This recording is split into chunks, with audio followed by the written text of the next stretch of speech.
بسم اللہ الرحمن الرحیم تبت یدا ابی لہب وتب ما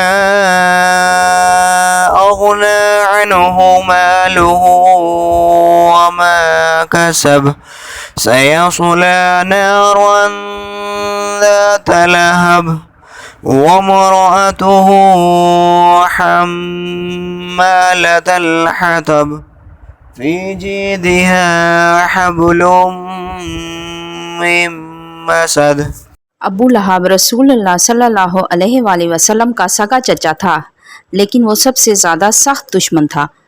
جب آپ نے صفا پہاڑ پر کھڑے ہو کر قریش کو جمع کیا، پھر آپ نے فرمایا، میں تمہیں اللہ کے عذاب سے ڈراتا ہوں، ایمان لاؤ ورنہ پکڑ لیے جاؤ گے۔ اس پر آپ کا چچا ابو لہب سخت غصے میں آیا اور کہا، ہلاکت ہو تیرے لیے، نعوذ باللہ، کیا اس لیے تو نے ہمیں بلایا تھا؟ اس موقع پر اللہ تعالیٰ نے یہ سورت نازل فرمائی۔ یعنی ابو لہب کے ہاتھ ٹوٹ گئے اور وہ ہمیشہ کے لیے ہلاک ہو گیا۔ ابو لہب اور اس کی بیوی ام جمیل اسلام کے سب سے بڑے دشمن تھے۔ ام جمیل حضور صلی اللہ علیہ وآلہ وسلم کو ایذا دینے کے لیے رات کو راستے میں کانٹے بچھاتی تھی۔ یہ صورت ان دونوں کو دنیاوی اور آخرت کی ہلاکت کی خبر دینے کے لیے نازل ہوئی۔ غزوہ بدر کے فوراً بعد ابو لہب کو ایک مہلک بیماری لاحق ہو گئی۔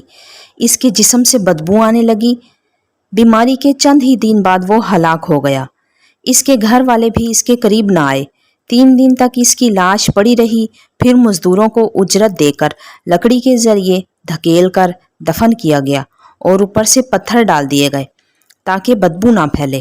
یہی تھا ابو لہب کا انجام، جو دنیا میں بھی رسوا ہوا اور آخرت میں بھی جہنم کا ایندھن بنا۔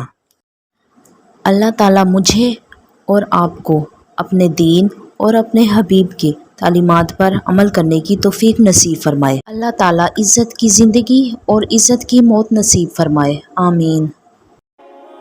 اپنی دنیا اور آخرت کی بہتری کے لیے